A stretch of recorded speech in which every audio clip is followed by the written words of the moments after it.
정당 활동도 하셨어요? 예. 아 이거 굉장히 오래된 얘기인데. 왜 제 과거를 털죠 지금? 근데 이제 굉장히 학생운동 열심히 했던 친구를 만났는데 그 친구가 노무현 씨가 후보가 되고 대통령이 되면 대한민국이 망한다고. 그래서 아니 내가 노무현 대통령 되는 거 보고 나서 다시 대학원으로 컴백하마 그러고 혼자 불끈해가지고. 이게 언제부턴가 러시아 문학이나 러시아 영화가 한국 문학에서 조금 자취를 감췄어요. 어떤 사람입니까? 니콜라이 레스코프. 레스코프 하면 시종일관 제도 안에 편입되지 않는 강렬한 민중의 흐름이 있고 그다음에 제도 안으로 계속 편입시키려고 하는 흐름이 있는데 이걸 계속 대비시켜 주다가 네. 죽음으로 딱 복수를 하면서 끝난다고 저는 생각했어요. 모두에게. 네. 내가 그냥 호락호락 벌을 받을 줄 알고 너 일로 와 하고 같이 빠져버리는 거잖아요. 그래서 이거를 역시 전문가를 모시고 얘기하니까 설득당합니다.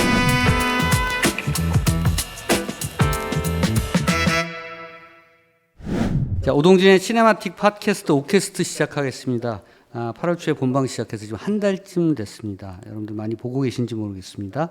네, 그동안 책을 위주로 다뤄왔는데 원래 저희 컨셉이 북앤 시네마 토크입니다.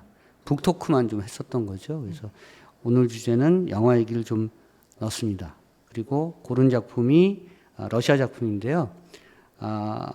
레이디 맥베스라는 영화의 원작인 무첸스크 군의 맥베스 부인 니콜라이 레스코프가 쓴 책입니다. 이 책에 대해서 얘기 좀 나누려고요. 오늘 저와 함께 이야기를 나눌 게스트로 러시아 문학 전공하셨고 전문가시고 소설도 쓰셨고요. 또 번역을 많이 하시는 분입니다. 굉장히 활발하게 활동하시는 김희숙 작가 모셨습니다. 안녕하십니까? 네. 반갑습니다. 러시아어를 전공하신 거예요? 러시아 문학을 전공하신 거예요? 저희 노어 노문학과여서 두 개 다 학부에선 두 개 다 하고 대학원에서는 문학을 했어요. 네. 근데 지금 전문가라고 하시니까 너무 민망한데. 네. 전공하셨으니까. 그냥 대학교 때 전공하고 대학원을 조금 다녔다 그 정도입니다. 일반적으로 네. 예를 들어서 영문학 전공을 했다 그러면 영문학의 전문가다 이런 표현 잘 안 하는데 노문학은 좀 그런 러시아 문학은 좀 그런 표현 써도 될 것 같아요. 왜냐하면 그렇게 많지 않으시니까. 네. 한국 영화계에서 영화판에서 노어 전공한 사람이 있어요. 그 여성 감독 아니신가요? 예전에 그 여성 감독인 외대 노어과 나오신 분. 일 수도 있고요. 네, 노어를 가지고 풍자해서 시나리오 쓴 거를 봤었어요. 제가. 저는 딴 사람 얘기인데 대사에 그걸 집어넣었더라고요. 그래서 제가 여기서 누구지? 인용하기는 좀 곤란한데 네. 노어로는 그게 라이터라는 뜻인데 우리나라 말로는 좀 야한 의미였어요. 그러니까 그거 갖고 장난치는 대사를 넣어서 이거 노어 전공한 분이구나 하고 봤더니 노어 전공한 분이. 시나리오 작가가 전공했을 수도 그분이 있겠죠. 본인이 직접 시나리오 쓰고. 써서 감독을 했을 거예요. 여자분이셨는데. 찾아봐야 되겠는데. 외대 나오셨더라고요. 네. 외대. 그 날씨 파켓이라고 기생충 영화 네, 번역한 한국에서 활동하는 미국인 네. 보스턴 출신의 네. 평론가죠. 네. 원래는 스크린 인터내셔널 기자 뭐 이렇게 했었고요. 이 친구가 원래 노문학 전공이에요. 그래요? 네. 달시 파켓이. 네네. 그래서 원래 러시아로 가려다가 중간 기착지를 한국에 왔다가 유라시아 대륙이니까. 네, 30년 살고 있는. 네. 그렇구나. 네. 그래서 러시아의 문학에 대한 관심 굉장히 많고 네. 그리고 뭐 그만큼 지식도 집적돼 있는 친구인데 노를 많이 안 썼대요. 예. 많이 까먹죠, 까먹었다고 그러면. 네, 예. 그러더라고요. 그래서 저는 그렇구나. 러시아 문학 전공하셨다 그래서 나중에 한번 다시 밖에서 소개해드려야겠다. 뭐. 서로 버벅대는. 서로 까먹고 서로 버벅대는. 자, 그 대학원에서 어쨌든 러시아 문학 전공하셨는데 네. 보니까 IT 회사도 다니셨고요. 저 양력이요. 네네. 예. 정당 활동도 하셨어요. 예. 이거 굉장히 오래된 얘기인데. 왜 제 과거를 털죠 지금? 그래서 그건 굉장히 특이한 상황인 것 같아서 네. IT 그다음에 정당. 저는 무슨 생각했냐면 네. 이탈리아의 오송운동 당이 있잖아요. 네. 뭐 새로운 디지털 정당을 네. 추구하고 뭐 예. 이런 유럽의 예. 새로운 혁신 정당을 추구하는 그런 쪽에 계셨을까 이런 생각을 잠깐 했습니다. 오성 정당 나오기 훨씬 전에 우리나라에 네. 온라인 정당을 표방했었죠. 그때 아하. 2002년도에 네. 개혁국민정당이라고 있었는데 네. 그때 정당 활동을 했었죠. 제가 그래서 네. 한 10년 가까이 그렇게 오래 하셨어요? 뭐 이당 저당 당이 없어지고 만들어지고 하면서 이당 저당 혹은 당 바깥에서 계속 정당 개혁 운동의 흐름 안에서 계속 있다가 네. 2011년 초에 그때 아하. 제가 같이 있었던 국민참여당이 이제 통합진보당을 만들던 그 시점에 저는 이제 탈당하고 나와서 이후로는 계속 번역하고 네. 글 쓰는 일을 했어요. 그러니까 그 당시에는 정치적 지형도가 좀 분명하고 지향점도 뚜렷했던 셈이네요. 그래서 예. 그렇다면 이제 출마나 뭐 예컨대 이런 것도 생각하셨다는 이 얘기네요. 부분은 편집해 주시면 아 이거 개인적으로 궁금해서. 아니 이런 얘기까지? 네. 제가 처음에는 이제 2004년도 총선 때는 네. 나가셨구나. 출마를 본의 아니게 했었죠. 아하, 근데 네. 그때 이제 그때 청년 비례대표 제도가 아마 처음 생기고 그랬을 거예요. 네. 그래서 비례대표로 나갔다가 후순번이어서 당선은 못 되고 그다음에 이제 당 안에서 활동을 계속 했었죠. 그게 한 10년 정도 된 얘기죠. 그게 예 그렇죠. 네. 노무현 대통령님 2009년도 돌아가시고 나서 네. 10년이 뭐야? 10년 정도였어요. 2002년부터 한 네. 2011년 까지. 초까지 9년? 네, 네, 9년 네. 정도. 네. 지금으로 따지면 한 20년 전에 운동을 시작해서 한 10년 전에 운동을 예. 정치 운동을 좀 그만하신 접은 셈이에요. 거죠. 예. 네. 네. 뭐 왜 접었는지는 묻지 않겠습니다. 거기까지만 하겠습니다. 네. 그리고 이제 저술 활동을 하셨는데 네, 네. 저술까지는 못하고 예. 소설 쓰셨잖아요. 소설은 이제 최근에 쓴 거고 네. 그만두고 나서 처음에는 그 번역일 시작했었어요. 번역하고 글은 써도 뭐 어디 발표할 데 없으니까 혼자 썼죠 그때. 네. 네. 네, 그다음 3년 전부터 네. 이제 뭐 글 쓰고 소설이나 에세이 조금씩 발표하고 지금은 책 내려고 준비하고 있고. 글에 대한 욕망이 원래부터 있었기 네. 때문에 이쪽으로 오신 거잖아요. 원래 네. 이제 예를 들면 정치적 욕망이 있었던 사람이 다른 일을 하다가 정치 쪽으로 가는 거는 그렇게 쉽지가 않거든요. 예. 뭐 여러 가지가 맞아야 되니까 예, 저는 워낙에 글을 쓰고 예, 싶으셨던 거죠. 대학원 때부터 번역을 시작했었고 네.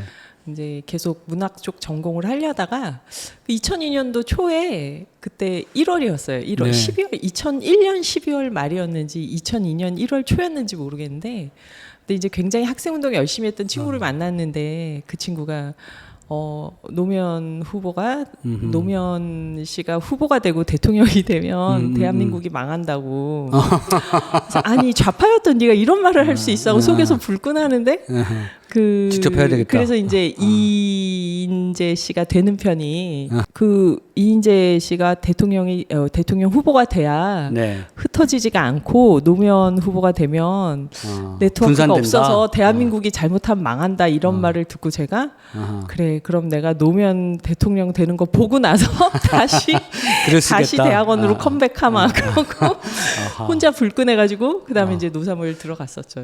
그 성격이 좀 불같은 면이 있으시나요? 아니 전혀 없는데 네. 그때 그랬어요. 그때 저는 원래 성격이 정말 물에 물 탄 듯 술에 술 탄 듯 그냥 우유부단한 사람인데 제가 2001년에 뭐 했나 생각하니까 예.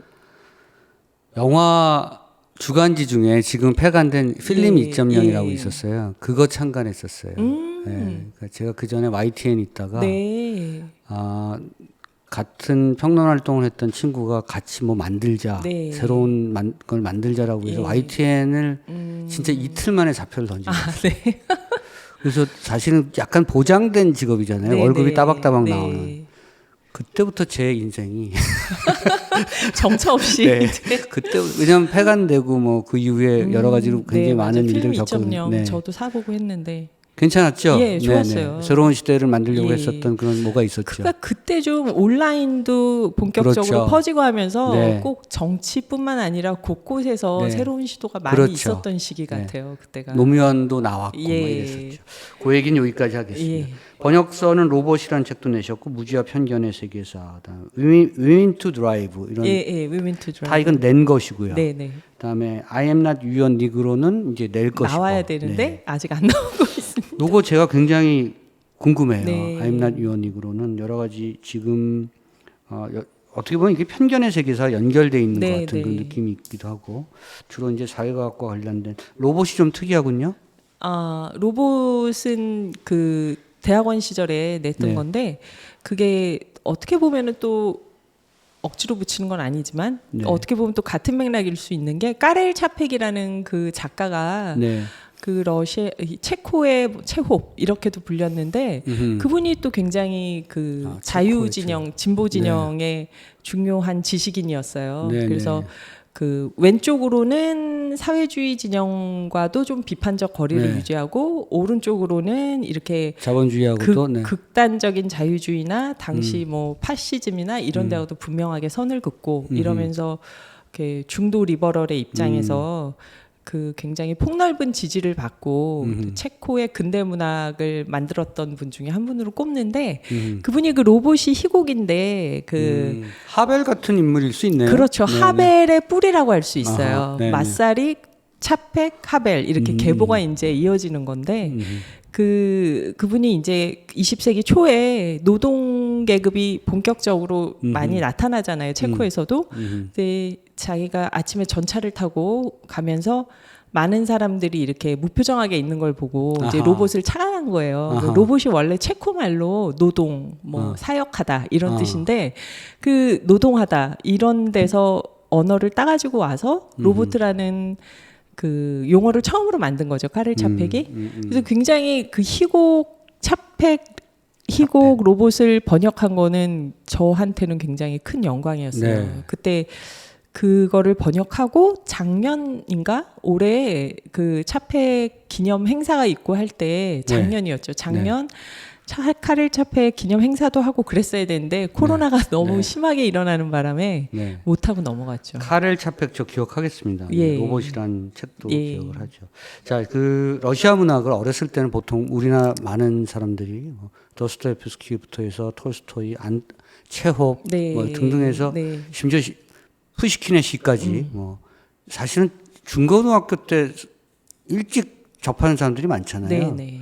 그런데 이상하게 성인이 되면 러시아 문학하고 좀 멀어져요. 아, 네. 또 우리나라 그게 꼭 개인의 어떤 연령대별의 문제만이 아니라 예컨대 영화계도 2000년대나 이럴 때 1990년대나 그랬을 때 뭐 따르코프스키나 정말 많이 나왔죠. 많았잖아요. 네. 러시아 영화 되게 많이 보고 문학도 그렇고 네.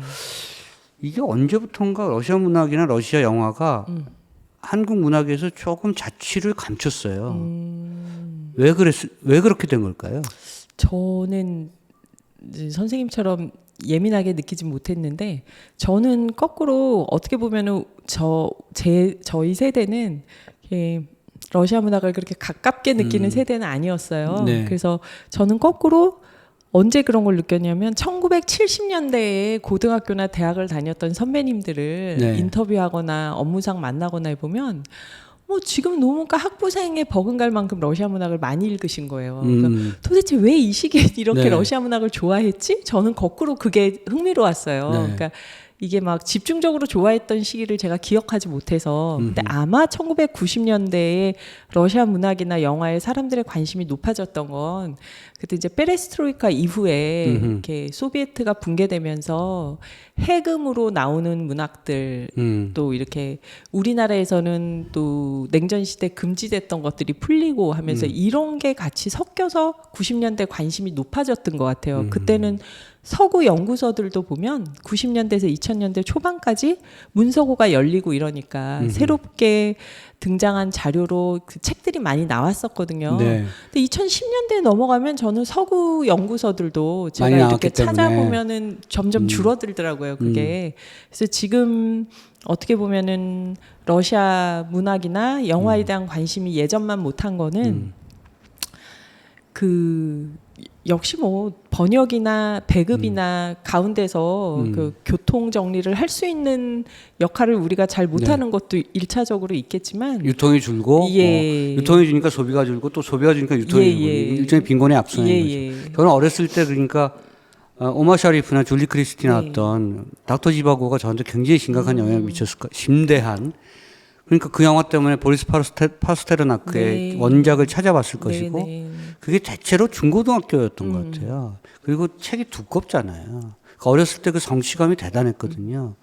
그리고 실제로 무슨 공포 소설이나 공포 영화보다도 제일 어렸을 때 공포의 원형처럼 남아있는 게 악령이에요. 악령이 사실 책이 무서워요.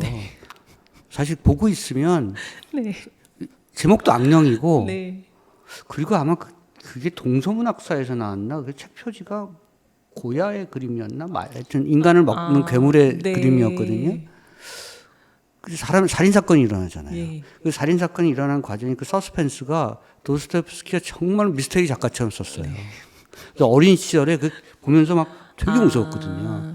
그런 기억이 굉장히 많이 남아 있어서 러시아 문학은 굉장히 심대하다 이런 생각이 있는데 성인이 되고 나서 현대 러시아 문학을 접하지 않는 거죠. 현대도 분명히 뛰어난 있는데 작가들이 계속. 굉장히 많고 예. 제가 아마 솔제니친에서 머문 것 같아요. 솔제니친이 많은 분들이 그랬더라고요. 수용소를 다룬 그런 작품 거기서 멈추고 그 이후에는 현대 러시아 문학에 대해서 가깝게 다가서지 못한 것 같아요. 네. 그러니까 또 러시아 문학을 너무 이게 이념적으로 접근을 해서 네. 또 19세기 문학을 굉장히 심오한 철학이 담겨 있는 문학으로 받아들이고 20세기의 문학들은 그 반체제거나 아니면 사회주의 리얼리즘이거나 이렇게 이념적으로 접근하는 게 자리를 잡다 보니까 다양하게 소개가 못된 게 있는데 사실 19세기에 그런 작품이 나온 나라가 20세기 와서 갑자기 망했을 리가 없잖아요, 문학이. 그쵸, 네. 그러니까 특히 혁명기 전후에서는 정말 저는 깜짝 놀랐던 게 20세기에 할 수 있는 모든 문학적 실험을 네. 20년 동안 러시아 사람들이 다 한 거 아니야? 이런 네. 느낌을 받을 만큼 네. 기법적인 형식적인 실험이나 여러 가지가 혁명 전후로 굉장히 활발했거든요. 네. 영화만이 아니라 문학에서도. 네. 그랬는데 어마어마했죠. 예, 네. 그게 이제 우리말로 번역하는 게 어려운 것도 있고 또 그렇게까지 들어간 모더니즘이 강한 문학을 우리나라 독자들이 쉽게 읽기 어려웠던 것도 있고 이러면서 뭔가 시차가 안 맞았던 것 네. 같아요. 그래서 그리고 한국이 기본적으로 지나친 반공 국수 이데올로기의 어떤 분위기에 휩싸였던 측면도 예. 소련이라고 표방되는 예. 그 러시아 지역의 여러 가지 문화를 접근하기 어렵게 만든 그런 예, 그렇죠. 요소가 됐겠죠. 그리고 네. 그러니까 사람들이 이미 사회주의 리얼리즘으로 한번 빠지고, 그다음에 반체제 문학으로 한번 빠지고, 네. 그렇게 한 번씩 푹푹 러시아 문학에 빠지고 나니까 그것 말고 다른 방식으로 러시아 문학을 보는 게 네. 이렇게 사회에 퍼지기 전에 이 어떤 시차의 어긋남으로 저는 이제 놓쳐진 러시아 문학이 많다는 생각이 네. 들거든요. 또 페레스트로이카 이후에 지금까지도 뭐 여성 문학이나 혹은 그 스릴러, 미스테리물이나 SF 쪽으로 이렇게 굉장히 러시아에서도 활발하게 나오는 현대 문학들이 있는데 영화도 그래요. 네. 영화도 러시아가 사람들은 잘 모르는데 장르 영화 굉장히 많고요. 멜로 영화, 특히 SF 영화 말씀하신 것처럼. 그리고 또 하나가 액션 영화, 특히 밀리터리 액션 영화 많아요. 밀리터리 액션 좋아요. 요거는 살짝 조심하면서 보셔야 되는데 러시아가 소련 시절부터 해서 이제 군사적 여러 가지 갈등 관계가 많잖아요. 네. 거기는 정치적 외교적 바이어스가 많이 끼어 있어요. 네. 체첸 문제도 그렇고 뭐 등등 해서 그렇죠. 우크라이나 문제도 그렇고 그런 것들은 좀 잘 보셔야 될 것 같고요. 어쨌든 그럼에도 불구하고 러시아에도 장르 영화가 굉장히 많이 나오고 있다. 한마디로 재밌는 영화 많다. 그런데 우리는 할리우드 영화나 영국 영화나 프랑스 서구 쪽에 좀 치우쳐 있어서 익숙해서 네, 그렇죠. 그리고 문학도 어떻게 보면은 그 페미니즘을 표방하진 않지만 네. 페레스트로이카 이후에 러시아 현대 문학에서 굉장히 대중의 사랑을 많이 받는 작가들은 여성 작가들이 많거든요. 아하. 근데 그분들 보면은 그야말로 톨스토이, 도스토옙스키, 체홉, 레스코프, 뭐 뚜르게네프 이런 사람들을 뚜르게네프. 탄탄히 읽은 네. 여성 작가들이 70년대, 80년대를 배경으로 여성의 목소리를 내는 거예요. 아하. 90년대를 배경으로. 네. 그러니까 이 소설의 격조나 어떤 그 현대 문학으로서 갖고 있는 품격이나 이런 게 굉장히 높은 문학들이 많이 나왔는데 우리말로 번역이 안 된 건 아니더라고요. 찾아보니까 한 20년 동안 그래도 조금씩 전공하는 분들이 번역을 했던데 이상하게 대중적으로 알려지는 건 매번 잘 안 된 것 같아요. 그래서 이번에 이 니콜라이 레스코프도 네. 사실은 누가 그랬다면요. 톨스토이는 많이 읽는데 왜 예. 레스코프는 그렇게 안 읽냐. 톨스토이가. 네. 톨스토이가 그랬어요. 예, 도스토옙스키는 그렇게 읽으면서 레스코프는 왜 안 읽냐. 사실은 레스코프에 대해서 국내에서 많이 안 알려져 있다가 레이디 맥베스가 그렇게 잘된 영화는 아니에요. 잘된 영화는 아닙니다만 사실은 이른바 예술 영화로 분류되고 그 영화계에서도 지식인층에서 좀 보고 나서 이 작품이 알려지고 그러니까 플로렌스 퓨가 뜬 거잖아요. 이 영화로 완전히 뜬 거거든요. 네. 그리고 작품이 알려지기 시작한 거예요. 네. 그리고 레스코프가 누구야? 네. 궁금해지고. 네, 레스코프라는 작가의 작품이 많아? 뭐 네. 이렇게 물어본 거죠.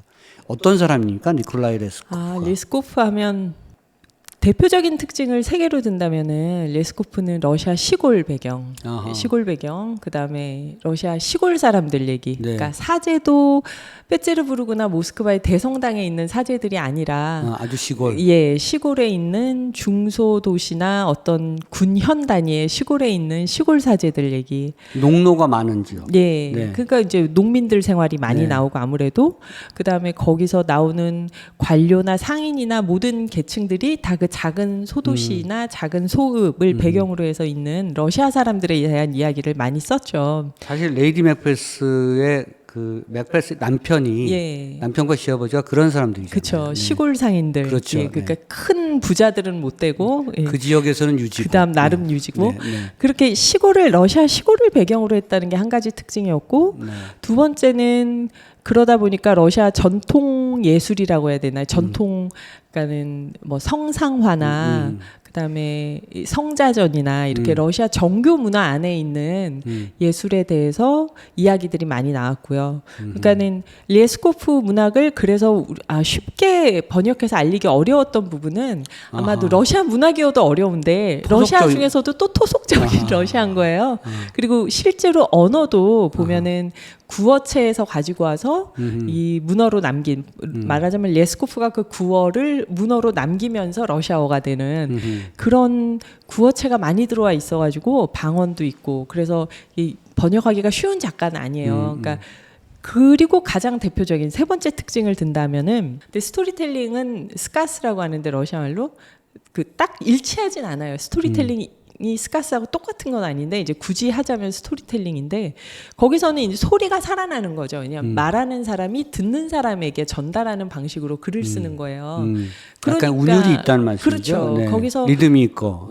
그러니까 우리나라 작가로 예를 들면 또 이게 쉽게 환원이 될까봐 좀 어렵긴 한데 네. 우리도 보면은 현대 작가들 중에서도 최만식 선생님뿐만 네, 그렇죠. 아니라 네. 현대 작가들 중에서도 옛날 이야기하기 방식으로 소설을 쓰려고 했던 시도가 좀 있었잖아요. 네. 근데 그 대표적으로 그거를 보여줬던 작가가 레스코프였어요. 아, 고골도 그랬는데 번역하기 힘들었겠네. 예, 그러니까 이게 스토리텔링인 거예요. 그래서 옛날 이야기하기 방식으로 거기서 그러니까는 소리도 살아나고 생생하게 그 청자와 화자 관계가 있으니까 계속 화자가 드러나잖아요. 말하는 사람이. 근대 소설에서는 이 말하는 사람이 주인공하고 일치되거나 없어져야 되는데 이 스카스에서는 계속 말하는 사람이 화자가 작품 전면에 드러나면서 이야기를 전달해 주는 방식이거든요.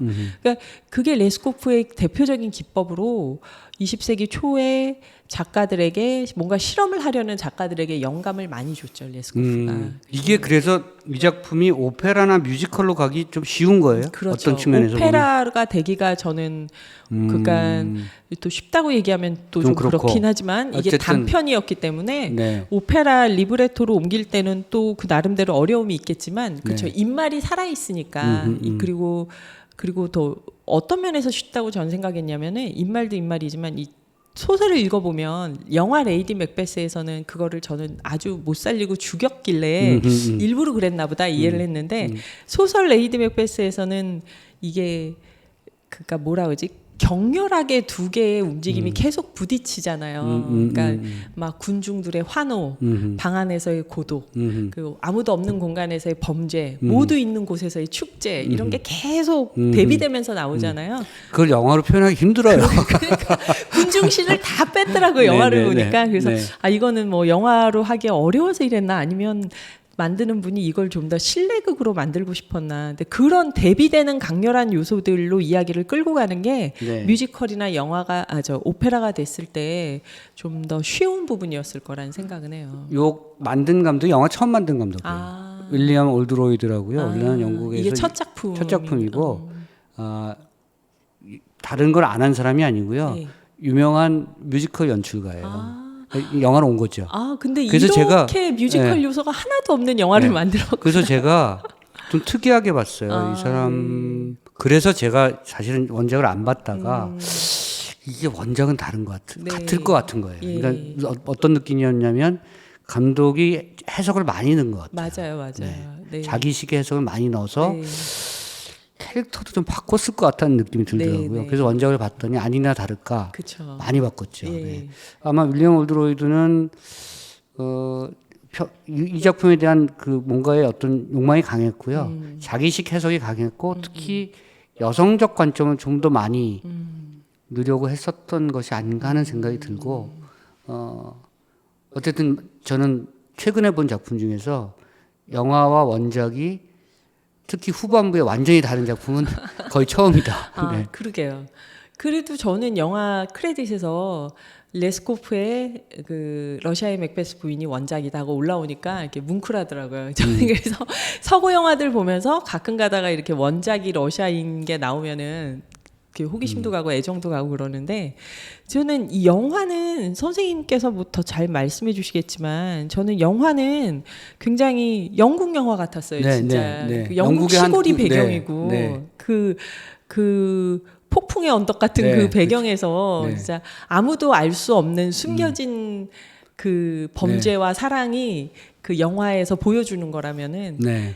소설은 정말 러시아 시골이잖아요. 네. 그래서 영화는 치정살인극으로 옮긴 거죠. 옮기고 소설에서는 네. 정말 이렇게 비밀이 없는 러시아 시골에서 정말 유쾌하고 떠들썩하고 선악의 기준을 들이댈 수 없는 그런 본능적인 관능성이 그대로 드러나는 그런 대목들을 생생하게 살리면서 심지어 마지막 유형을 가는 그 과정에서도 여전히 사람들은 사랑하고 떠들고 막 속이고 네, 남자는 배반했고 예, 이미 그 네. 막 시끌벅적한 분위기를 확 살리면서 이 맥베스 그 이 까체리나의 그런 내면의 갈등이나 살인하게 되는 동기나 이런 것들이 네. 이렇게 너무 개인의 잘못으로 국한되지 않게 네, 대비하면서 돌발성이 많잖아요. 예, 네. 대비하면서 이거를 굉장히 그 네. 격렬하게 보여준다고 해야 되나? 저는 그 윌리엄 올드로이드 감독이 예. 레스코프의 원작에서 지우고 싶었던 게 아마 벌인 것 같아요. 죄와 벌. 그래서 이 원작은 네. 말씀하신 것처럼 앞에는 한참 사건이고 뒤에가 형벌이잖아요. 예, 사실 예. 유형을 떠나고 예. 그러니까 어떻게 보면은 그 결말 자체가 뭔가 죄에 대한 대가를 치르는 거잖아요. 그 두 사람 모두가. 네. 그래서 저는 너무 고전적이라고 생각했어요. 예, 사실 예. 어떤 면에서 보면 제가 만약에 감독이더라도 예. 죽이지 않거나 뭔가 결말을 바꿨을 것 같아요. 현대적으로.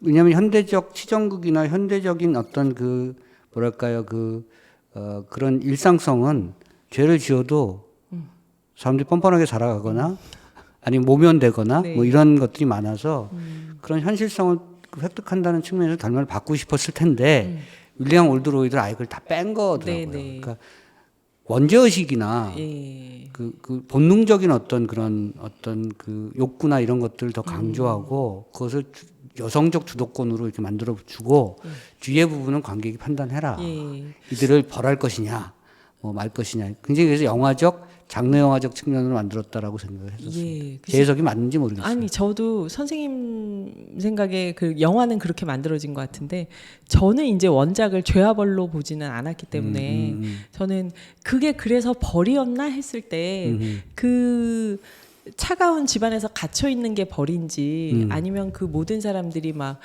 그 니신도 조소하고, 부고로도 네, 네. 더 이렇게 넓은 땅으로 광활한 시베리아로 자연 속으로 가는 게 벌인지는 알 수 없는 거기 때문에 전 여기서 그 형식적으로 본다면 죄와 벌이지만 전부 관통하는 그런 정서나 묘사를 봤을 때는 작가가 그 부분에서 훨씬 더 신나게 묘사를 한다는 느낌을 받거든요. 그러니까 이게 gat혀 있는 제도에서 벗어났을 때 사람들이 자유로워지는 거 그게 이제 이 까체리나가 시집 오기 전에 여기서 보면 이제 그 아주 대담하고 발랄한 아가씨잖아요. 네.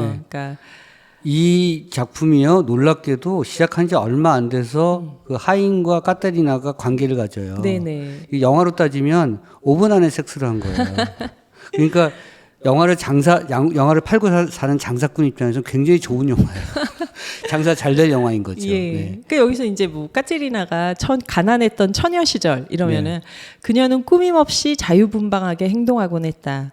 양동이를 들고 강에 나가 나룻가에서 셔츠만 입고 목욕하는 걸 좋아했고 네. 쪽문 밖으로 지나가는 청년에게 해바라기 씨 껍질을 뿌리며 네. 농을 걸곤 했다. 이렇게 나오잖아요. 네. 근데 여기서 모든 게 달랐다 하고. 그러니까 까제리나가 이렇게 결혼하기 전에 러시아 시골 아가씨로 갖고 있었던 이 자유분방한 네. 이거를 이제 사랑을 하면서 되찾고 다시 이 집을 뭐 그러니까는 영화에서는 그 마지막에 애나하고 둘을 유형을 보내면서 끝나는 걸로 이 사람들을 벌하는 걸로 끝나지만 이 흐름 자체로 본다면 그래서 다시 자연으로 돌아가는 게 과연 벌이었나 정말 누구하고도 잘 수 있는 이 자유로운 유형 행렬이 과연 벌이었나 그러니까 이렇게 그 자유분방하게 터져 나오는 그런 관능성이나 그 자유 해방감을 갖고 초점을 본다면은 죄와 벌의 관점이 아니라 저는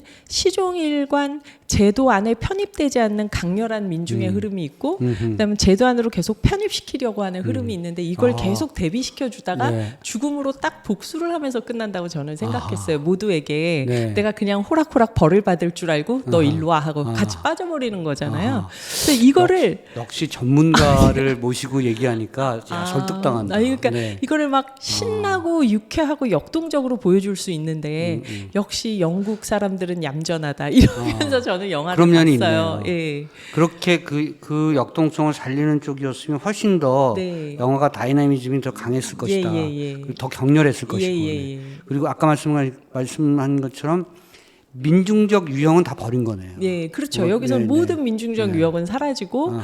그다음에 이 살인이 드러나는 것도 사람들이 그 성모 축제를 하면서 이 집에 왔다가 군중들이 보는 거잖아요. 그래서 군중들이 들어가서 사실을 밝히고 너 이건 잘못됐잖아 하고 얘기를 하는 거잖아요. 근데 그런 게 그냥 모든 게 신뢰극으로 바뀐 거예요. 그래서 이게 제가 윌리엄 올드로이드 만나면 당시 왜 그랬는지 꼭 근데 물어보겠습니다. 또 그것도 매력적이었지만 저는 러시아의 맥베스 부인 무첸스크의 맥베스 부인을 그 폭풍의 언덕이나 제인 에어 같은 스타일의 네. 고정극으로 바꿨구나 하는 느낌이 오히려 들었어요. 여성판 히스클리프로 만든 예. 그런 거겠죠. 그런 그리고 느낌. 마지막도 사실은 많이 꼰 거죠. 네네. 그 살인극과 살인을 풀어가는 방식과 예. 그것이 해결되는 방식도 완전히 어떻게 보면 악의 근원을 계속 남겨놓은 거잖아요. 예. 네. 그런 것도 저는 이해는 해요. 워낙 이게 뭐랄까 이게 정통의 문학으로 예. 굳건히 자리 잡은 작품이기 때문에 이걸 그대로 만든다는 이게 자기가 감독으로서 작가의 의지는 이거 내가 한번 바꿀게 이런 거겠죠. 네. 근데 이제 바꿨는데 우리 김익 선생의 표현에 따르면 좀 아닌 그러니까 쪽. 이렇게 이런 해석도 존중하고 이 자체로도 아주 저는 재밌었는데 네. 이건 정말 영국 사람이 해석한 레이디 맥베스다 이런 느낌이 들었다는 저는 거죠. 이 영화를 보고 나서 딱 첫 장을 딱 폈는데 네.